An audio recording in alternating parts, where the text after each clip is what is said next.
शक्तीपीठ महामार्ग विरोधी संघर्ष समितीची गुरुवारी रात्री ऑनलाईन बैठक झाली।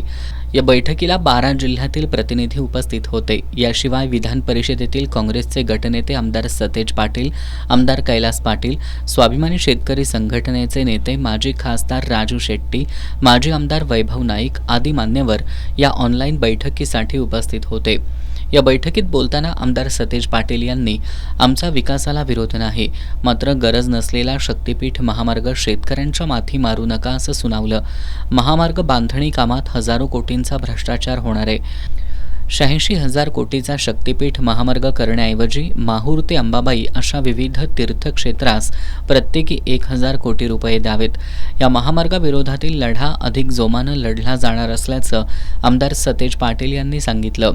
शेतकऱ्यांनी आता जास्तीत जास्त ग्रामसभेचे ठराव घेऊन याला विरोध करावा। शेतकऱ्यांवर कुणी जमीन भूसंपादनासाठी दबाव टाकला तर आम्ही शेतकऱ्यांच्या पाठीशी खंबीरपणे उभं राहू। यापुढे शक्तीपीठ विरोधातील राज्यव्यापी आंदोलन अधिक तीव्र केलं जाईल असं सांगून मे महिन्याच्या अखेरीस बांदा ते वर्धा संघर्ष यात्रा काढण्याचा निर्धार आमदार सतेज पाटील यांनी सर्वानुमते झालेल्या चर्चेनंतर जाहीर केला। माजी खासदार राजू शेट्टी यांनी यावेळी बोलताना मुठभर राजकीय लोकांच्या महत्त्वाकांक्षेसाठी मोठी सामाजिक आणि पर्यावरणाची हानी केली जाणार असल्याचा आरोप केला। शक्तीपीठ महामार्गामुळे शेतकऱ्यांसह सर्वसामान्य नागरिकांचं मोठं नुकसान होणार असून महामार्गाच्या भरावामुळे कोल्हापूर आणि सांगलीला महापुराचा धोका वाढणार असल्याचं त्यांनी सांगितलं।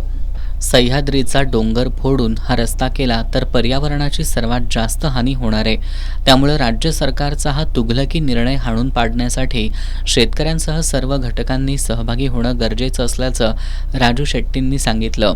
आमदार कैलास पाटील यांनी शक्तीपीठाला आमचा विरोध असल्याचं स्पष्ट करून संघर्ष समिती जो निर्णय घेईल त्यांच्यासोबत आम्ही असल्याचं त्यांनी जाहीर केलं।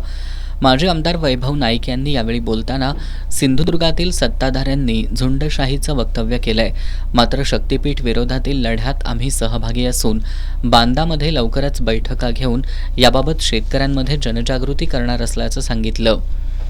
शिवसेना उद्धव बाळासाहेब ठाकरे पक्षाचे सहसंपर्क प्रमुख विजय देवणे यांनी इको सेन्सिटिव्ह गावांमधून हा महामार्ग जाणार असल्यानं याविरोधात हरित लवादात याचिका दाखल करण्याची सूचना केली।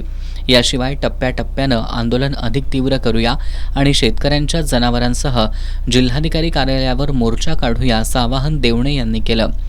सिंधुदुर्ग इथल्या जयेंद्र परुळेकर यांनी शक्तीपीठ महामार्ग विरोधात तीव्र भावना व्यक्त केल्या। पारगडपासून हनुमानगड जवळ आहे।